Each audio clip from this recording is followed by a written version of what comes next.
संसार में जितनी शिक्षा की बढ़ोतरी हुई उतनी ही नास्तिकता की बढ़ोतरी हुई। प्राणी भारतवर्ष में, पूरी दुनिया में जितना शिक्षित हुआ, भगवान से उतना ही दूर हुआ। विश्वास कमजोर हुआ, दृढ़ता कमजोर हुई, फिलॉसफी, दर्शन, शास्त्र इनके प्रति श्रद्धा कमजोर हुई, विश्वास कमजोर हुआ।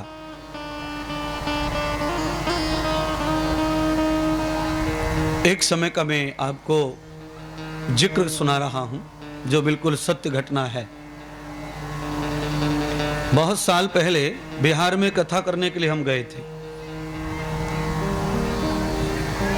तो सुबह दर्शन को लोग आते हैं, ऐसे आए थे वहां भी। एक आदमी पढ़ा लिखा था, उसने आकर कहा, महाराज आप भागवत कहते हो, राम कथा कहते हो? हमने कहा कहते हैं। तो राम कथा वहां चल रही थी। तो उसने कहा कि ऐसा क्या है राम कथा में जिसे हमें सुनना चाहिए? हमने कहा संत महात्माओं ने, ऋषि जनों ने, गुरुजनों ने, अच्छे महापुरुषों ने जीने का मार्ग जिस तरह बताया है वो है राम कथा में है, और गुरुजनों से सीख कर ही हम कुछ कहते सुनाते हैं।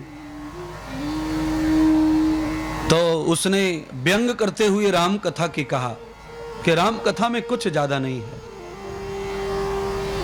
राम कथा है क्या? राम कथा कुछ भी तो नहीं है। हमने सुना। उसने अपनी भाषा में मजाक करते हुए राम कथा को व्यंग किया, अपमान किया। पढ़ा लिखा था, डिग्री थी, बहुत बड़ी पढ़ी लिखी थी। उसने कहा कि राम कथा सिर्फ इतनी सी है। हमने कहा बताओ कितनी सी है? तो उसने कहा एक था राम, एक था रावन्ना। एक था राम, एक था रावन्ना, एक था क्षत्रिय, एक था बामन्ना। उसने उनकी नार हरी, उसने उनका विनाश करी। थी छोटी सी बात, बात का बदानिया बातन्ना, और इसीलिए तुलसी ने लिख दिया पोथन्ना। राम कथा कुछ भी नहीं थी।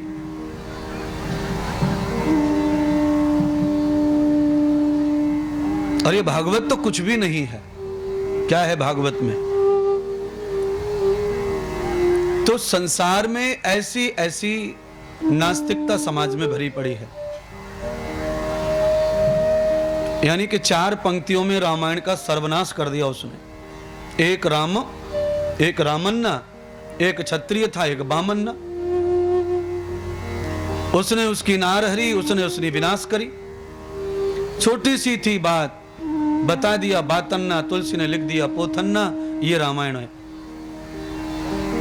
हमें तो बड़ा आश्चर्य हुआ कि ये व्यक्ति पढ़ा लिखा है और शिक्षित होकर ऐसी बात कर रहा है। जो व्यक्ति जन्म से अनपढ़ होते हैं, गूंगे होते हैं, बहरे होते हैं, जो न सुनते हैं, न समझते हैं, न देखते हैं, अगर ऐसा कोई प्राणी ऐसा अपमान करे ग्रंथ का तो उचित लगता है। पर जिस व्यक्ति ने दुनिया भर की फिलॉसफी को पढ़ा और वो ऐसा बोलता है,